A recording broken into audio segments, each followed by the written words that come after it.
sans combattre. Quand l'Éternel s'élève pour combattre à ta place, il t'accorde une victoire sans combat. Tu triomphes sans effort. Tu es en train de vaincre tes ennemis dans une transpiration. Alléluia. Amen. Et c'est ce genre de victoire que je suis en train de vous amener. Dans la vie normale, nous exaltons et nous apprécions les performances. Nous aimons et nous saluons l'effort. La plupart de nos hommes glorieux sont ceux qui ont fait preuve d'effort.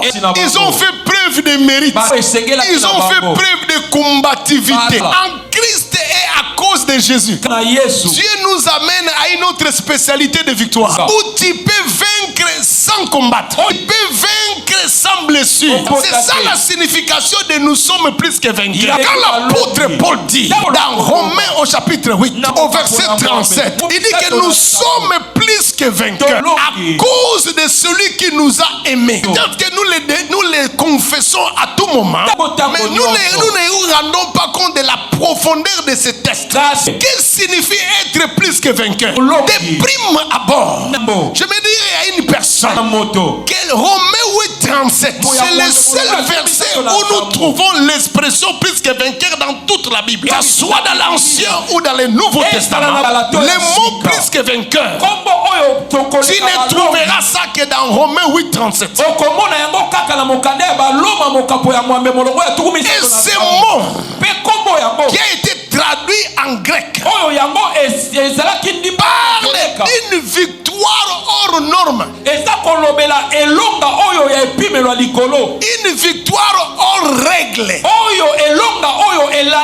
Donc Dieu t'accorde une victoire sans respecter les règles, sans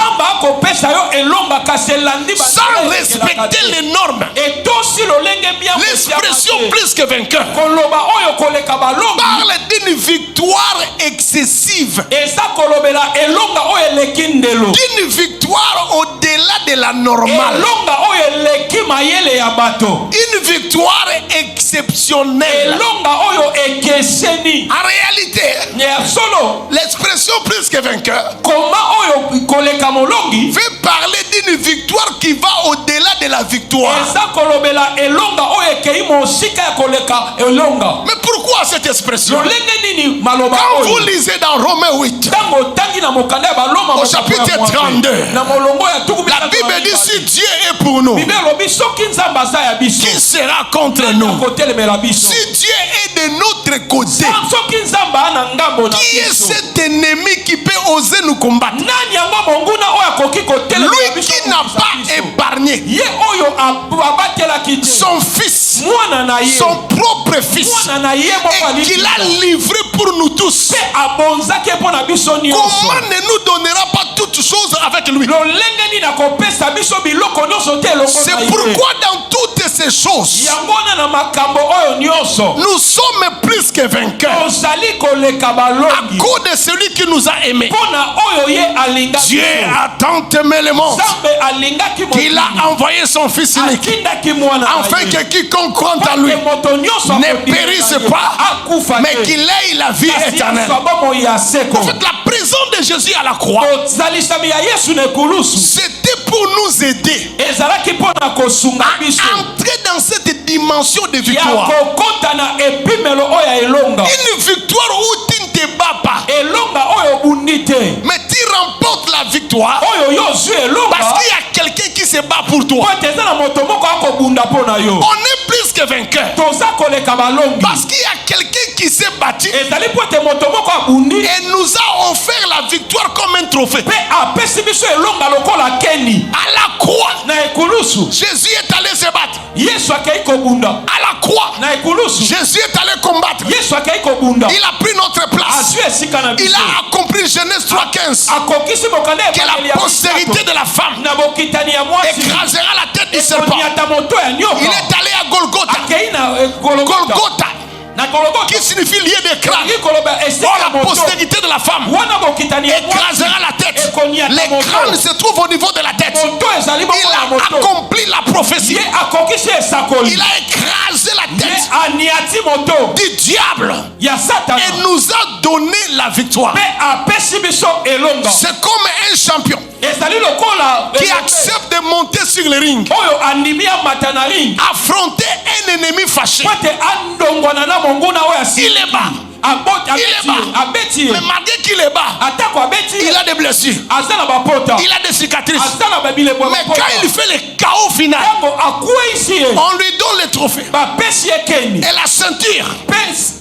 Et lorsqu'il quitte le ring, il prend ça. Il donne ça à sa femme. Lui, il est le vainqueur. Mais sa femme est plus que vainqueur. Jésus, notre mari, est allé à la croix. Il a battu le diable, mais avec des cicatrices. Il a battu le diable, mais avec des plaies. Et quand il a dit que tout est accompli, il est ressorti après la résurrection. Il nous a dit: vous qui êtes mon épouse, l'église, tout pouvoir m'a été donné dans les cieux et sur la terre.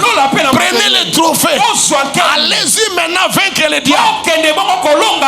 Donnez-moi un amen bien. En réalité, le combat spirituel, nous ne nous battons pas pour la victoire, mais nous nous battons dans la victoire. On dirait que quelqu'un me donne un amen. Notre victoire n'est pas due à notre force musculaire.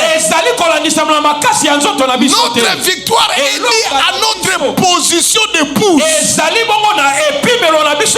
notre position d'enfant de Dieu. Les gens du monde disent: on ne chante pas la victoire avant la guerre.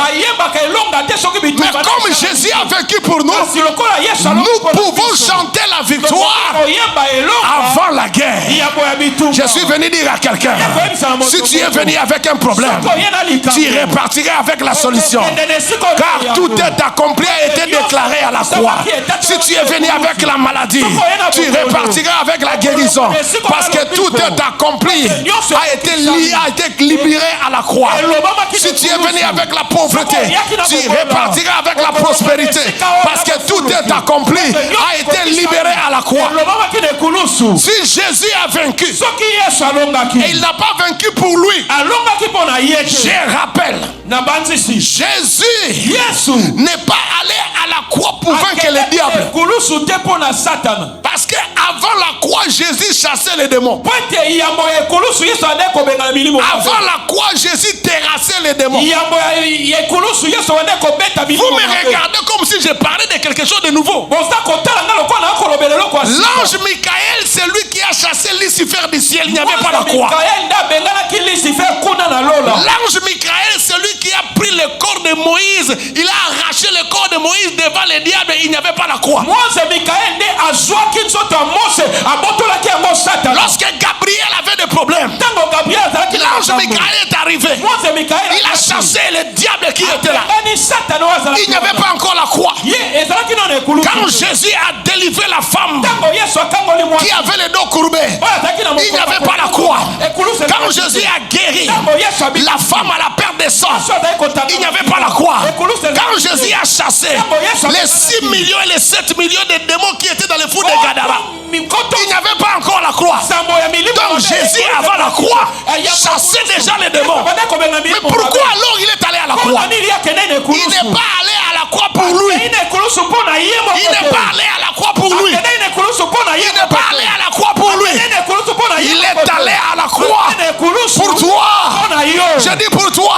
Oh mon Dieu, tu devais être dans la joie. Tu devais pousser des cris de joie. Tu devais acclamer le Seigneur. Car il est allé à la croix pour toi.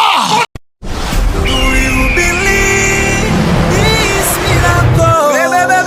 Supernatural dunamis power. Are you wearing me?